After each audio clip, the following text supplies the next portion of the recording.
Much of World War II can be traced back to the decisions made in the end of World War I. Guilt was placed on Germany, causing so much hostility, and as a nation they got the brunt of the guilt. In the closing days of World War I, the Germans ushered to the cases and became a republic. Germany then entered a deep depression as a nation and was not helped by the global financial crisis of 1929. Germany's economy collapsed. Currency was worthless. Amidst this chaos, an Austrian politician would rise up to give the nation hope. His name was Adolf Hitler. The Treaty of Versailles had left many countries with internal wars for power. Communism was a big power in Russia, and there was a right-wing movement in Europe called fascism, which was ruled with an iron fist by the man at the top.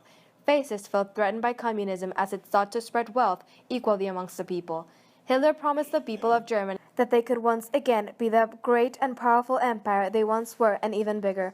Throughout the 1930s, as he was voted into power, he made anti-Semitism politically correct.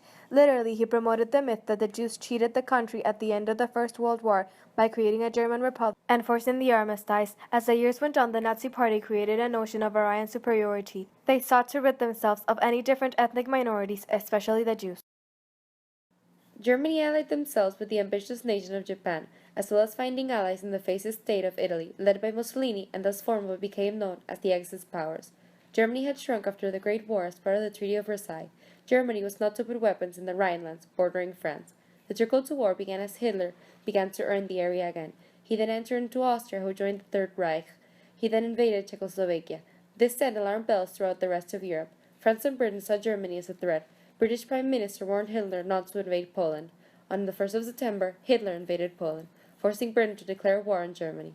The German invasion of Poland was swift, using the very effective tactic called blitzkrieg, lightning warfare, which meant deep, fast attacks with tanks and bombers, followed by soldiers to secure the area. After conquering Poland, Denmark, and Norway, Germany moved west. The Germans pushed through little countries quickly and efficiently. France and Britain moved through Belgium to meet them, but the German forces were too quick. The surviving forces had a mass evacuation of mainland Europe and Dunkirk. France quickly surrendered. Hitler mockingly accepted the surrender in the same train carriage the Germans had ended the First World War and defeated. Britain's saving grace was that it was an island. The Germans planned an invasion, but Britain had superiority in the sea and air, forcing the Germans to cancel the invasion. But they surely bombed the cities of Britain. Ireland remained a neutral nation in the war, besides allowing Britain to use Irish airspace into the legal corridor. Hitler had had an agreement with Joseph Stalin, the leader of the Soviet Union, that he would not invade Russia so long as they kept out of the war. This agreement wasn't the last, as both men had nothing but contempt for each other's ideals. Eventually, Hitler decided to invade Russia, and the first few months of the campaign were hugely successful for the Germans. They killed and starved millions of Russians as they pushed deep into Russia. Russia was to lose over 20 million people in this war, the most of any nation.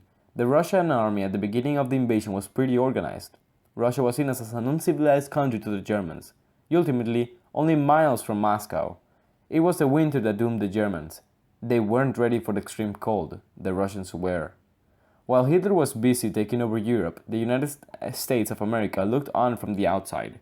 Although officially neutral, the US began supplying the Allies with aids, cutting off oil to Japan. The ambitious Japanese Empire had already invaded parts of China and French Indochina before the war, and plans to expand across the Pacific.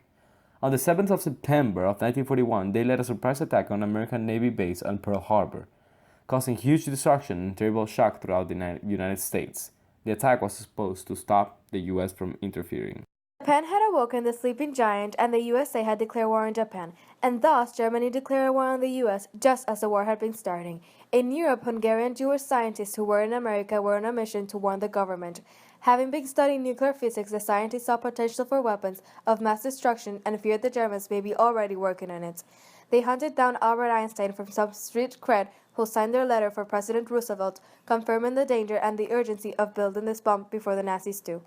It was a race against time. The Allies oafed right across the North Africa by 1942. By 1943, the Italian people had ousted Mussolini, seeing the approach through Sicily. The Allies moved up through Italy, and German forces came straight in to take over the defenses.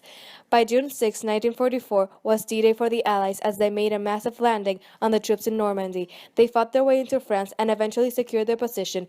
Paris had been liberated.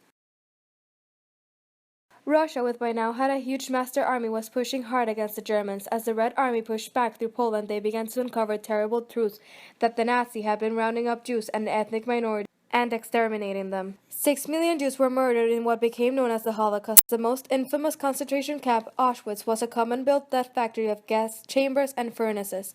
The Allies liberated the survivors. Many of the Jews returned home unwelcome.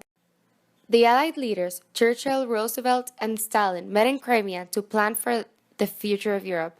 The Allies closed in on Germany from all directions. It was Russia who reached Berlin first, and the late afternoon of the 30th of April, 1945, Hitler shot himself. A week later, the Nazis surrendered. The war in Europe was over. The United States was still fighting a war against Japan across the Pacific Ocean. They had been preparing for an invasion towards Japan when the scientists had finished developing the secret weapon that was supposed to be used against the Germans.